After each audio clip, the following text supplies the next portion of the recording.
Ahmad Yani lahir di Jenar, Purworejo pada tanggal 19 Juni 1922. Pendidikan formal diawali di HIS Bogor yang diselesaikannya pada tahun 1935. Kemudian ia melanjutkan sekolahnya ke Mulo kelas BAFD Bogor. Dia menamatkan pendidikannya pada tahun 1938. Selanjutnya ia masuk ke AMS bagian AFDB Jakarta. Sekolah ini dijalaninya hanya sampai kelas 2 karena adanya milisi yang diumumkan oleh pemerintah Hindia Belanda. Ia kemudian mengikuti pendidikan militer pada Dinas Topografi Militer di Malang dan di Bogor. Ia mengawalinya karir militernya dengan pangkat sersan. Kemudian setelah tahun 1942, yakni setelah pendudukan Jepang di Indonesia, ia juga mengikuti pendidikan Heiho di Magelang dan selanjutnya masuk Tentara Pembela Tanah Air PETA di Bogor. Berbagai prestasi pernah diraihnya pada masa Perang Kemerdekaan, antara lain berhasil melucuti senjata Jepang di Magelang. Setelah Tentara Keamanan Rakyat atau TKR terbentuk, dirinya diangkat menjadi Komandan TKR Purwokerto. Prestasi lain diraihnya ketika agresi militer pertama Belanda terjadi. Pasukannya yang beroperasi di daerah Pingit berhasil menahan serangan Belanda di daerah tersebut. Maka saat agresi militer kedua Belanda terjadi, ia dipercayakan memegang jabatan sebagai Komandan Wekres II yang meliputi daerah pertahanan Kedu.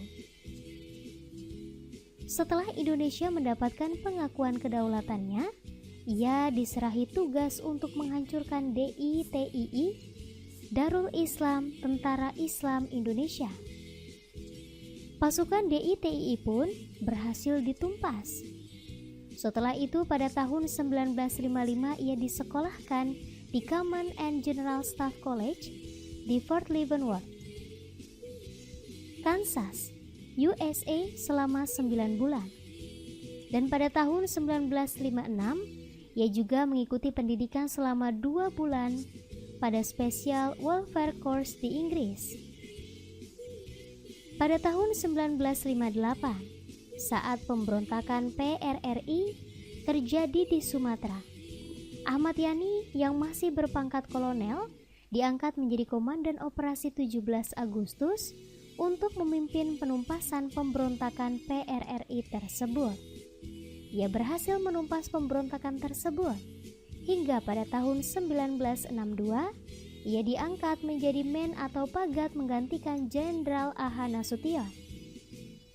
Jenderal yang terkenal sangat anti pada ajaran komunis itu pada tanggal 1 Oktober 1965 pukul 4.35 WIB. Dikala subuh, diculik dan ditembak oleh PKI di depan kamar tidurnya hingga gugur. Dalam pencarian jenazahnya, ditemukan di lubang buaya terkubur di sebuah sumur tua bersama 6 jenazah lainnya. Jenazah Ahmad Yani dimakamkan di Taman Makam Pahlawan. Ia gugur sebagai pahlawan revolusi. Pangkatnya yang sebelumnya Letnan Jenderal dinaikkan 1 menjadi Jenderal. Untuk menghormati jasa para pahlawan tersebut di lubang buaya, dekat sumur tua tempat jenazah ditemukan, dengan latar belakang patung ke-7 pahlawan revolusi, tugu tersebut dinamai Tugu Kesaktian Pancasila.